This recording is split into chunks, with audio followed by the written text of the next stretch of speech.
தமிழ் சொந்தங்களுக்கு வணக்கம். 1/4 கிளாஸ் துவரம்பருப்ப நல்ல கழுவி தண்ணில ஊற வைக்கணும். 1/4 கிளாஸ் பருப்புனா 150 கிராம் இருக்கும். படியோ கிளாஸோ கிண்ணமோ ஏதோ ஒன்னுத்துல அரிசி எடுத்துக்கணும். நான் எடுத்திருக்கிறது ஒரு படி அரிசி. அதை நல்லா கழுவி ஊற வைக்கணும். இப்ப நான் ஊற வைக்கிற பொருள் எல்லாமே சமைக்க ஆரம்பிக்கிறதுக்கு முன்னாடி தான் ஊற வைக்கிறேன். ஒரு மிக்ஸி ஜாடி எடுத்துக்கோங்க. தனியா ஒரு ஸ்பூன் வர மிளகாய் 5, ஒரு ஸ்பூன் மிளகு, ஒரு ஸ்பூன் சீரகம், ஒரு சிறிய துண்டு இஞ்சி, ஒரு 1/4 ஸ்பூன் பெருங்காயத்தூள், இது எல்லாம் சேர்த்து கொரகொரப்பா அரைக்கணும். கொரகொரப்பா அரைச்ச பிறகு மிக்ஸி ஜாடியில 20 பல் பூண்டு, கருவேப்பிலை 2 கொத்து போட்டு தண்ணி ஊத்தாம அரைக்கணும்.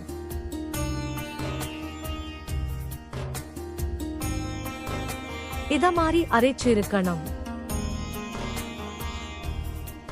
குக்கர்ல 5 ஸ்பூன் கடலை எண்ணெய ஊத்திக்கோங்க.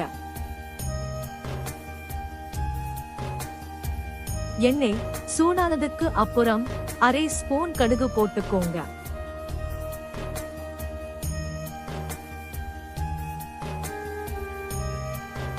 கடுகு பொரிஞ்சதுக்கு அப்புறம் சின்ன வெங்காயம் 150 கிராம் கட் பண்ணாம போட்டுக்கோங்க.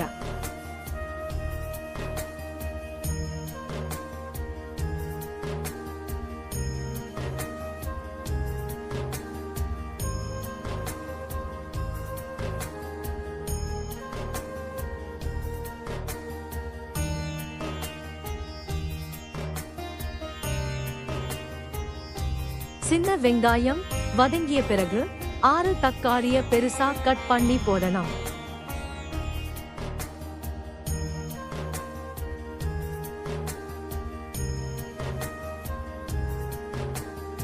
தக்காளி ரொம்ப வதங்க கூடாது.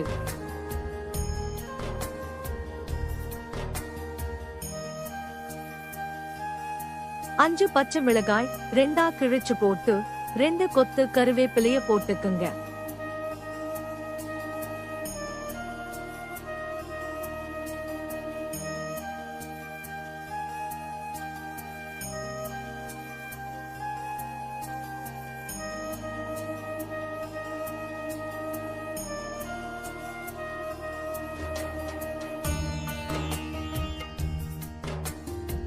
அரைச்ச விழுத போட்டுக்கோங்க.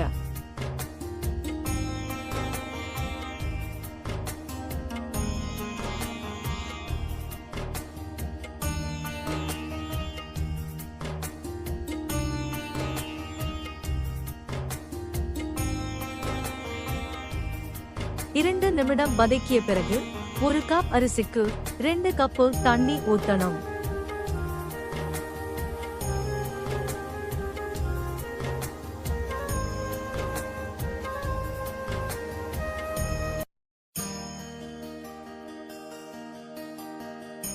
கூடவே 1/2 ஸ்பூன் மஞ்சத்தூள் சேர்த்துக்கோங்க.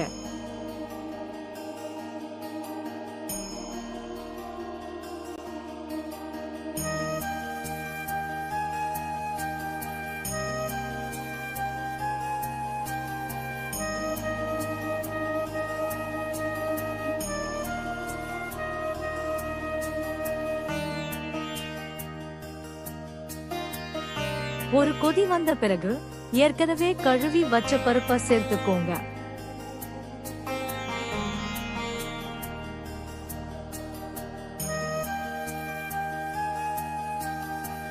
கூடவே கழுவி வச்ச அரிசியையும் சேர்த்துக்கோங்க.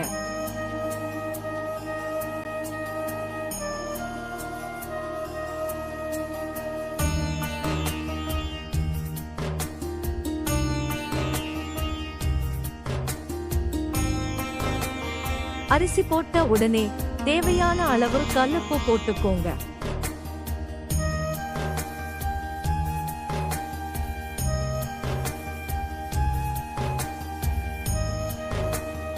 ஒரு கொதி வந்த உடனே கொத்தமல்லி இலைய போட்டுக்கோங்க.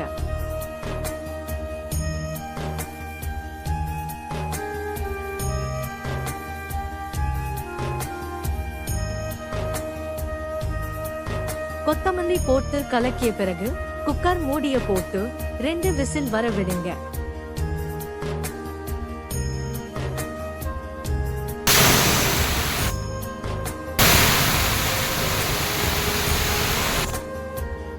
விசில் அடங்கிய பிறகு குக்கர் மூடிய திறக்கவும். பலபலன டேஸ்டியான அரிசி பருப்பு சாதம் தயார்.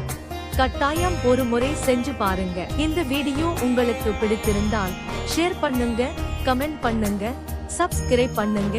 இந்த மாதிரியான வேறொரு வீடியோவில் சந்திப்போம்.